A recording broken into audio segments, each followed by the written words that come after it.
رات کا وقت تھا، ہلکی ہلکی ٹھنڈی ہوا چل رہی تھی۔ عائشہ اپنی چھت پر بیٹھی تھی، آسمان کی طرف دیکھتے ہوئے۔ اس کی نظریں چاند پر جمی ہوئی تھی، جیسے وہ چاند سے کوئی راز بانٹ رہی ہو۔ کاش میری زندگی میں بھی کوئی ایسا آئے جو مجھے سمجھ سکے۔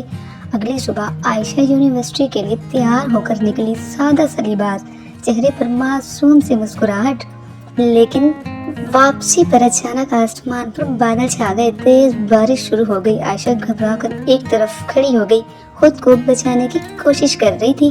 تبھی سامنے سے ایک لڑکا آتا ہوا نظر آیا، وہ مسکرا رہا تھا، اس کے ہاتھ میں چھتری تھی۔ وہ عائشہ کے قریب آیا اور آہستہ سے بولا، اگر آپ اجازت دیں تو ہم دونوں ایک ہی چھتری کے نیچے آ سکتے ہیں۔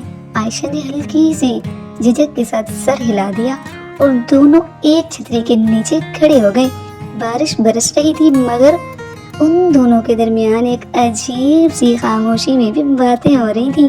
اگلے دن یونیورسٹی کی لائبریری میں عائشہ نے اچانک اسی لڑکے کو دیکھا۔ وہ کتاب پڑھ رہا تھا، مگر نظریں بار بار عائشہ کی طرف اٹھ رہی تھی۔ دونوں کی آنکھیں ملی اور پھر دونوں نے نظریں جھکا لی۔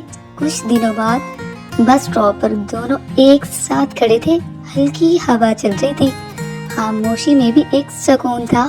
لڑکا بولا، میرا نام احمد ہے۔ عائشہ نے مسکرا کر کہا، میرا نام عائشہ ہے۔ یہ ایک سادہ سا تعارف تھا، مگر ایک نئی کہانی کی شروعات تو اب ہونی تھی۔ ایک شام پارک میں ہرے گھاس پر بیٹھے احمد نے عائشہ کی طرف دیکھا۔ دل کی دھڑکن تیز تھی اور پھر اس نے ہمت کر کے کہا، عائشہ مجھے نہیں پتا یہ کب ہوا، لیکن میں آپ سے محبت کرنے لگا ہوں۔ عائشہ نے شرما کر نظریں جھکا لی، اس کے لب پر مسکراہٹ تھی جو سب کچھ کہہ رہی تھی۔ اسی رات احمد نے ہاتھ اٹھائے اور دعا مانگی، یا اللہ اگر یہ محبت پاک ہے تو اسے میری تقدیر بنا دے۔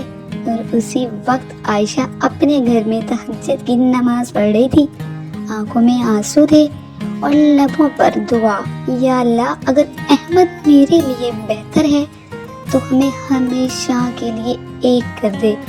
وقت گزرا، دونوں کے گھر والوں نے بات کی اور پھر ایک دن ان کی محبت کو نکاح کی صورت میں قبولیت مل گئی۔ شادی کے بعد کمرے میں نرم روشنی پھیلی ہوئی تھی۔ عائشہ شرما کر بیٹھی تھی اور احمد اس کے قریب آیا۔ اس نے آہستہ سے کہا، میں نے تمہیں ہمیشہ عزت دینے کا وعدہ کیا تھا اور ہمیشہ نبھاؤں گا۔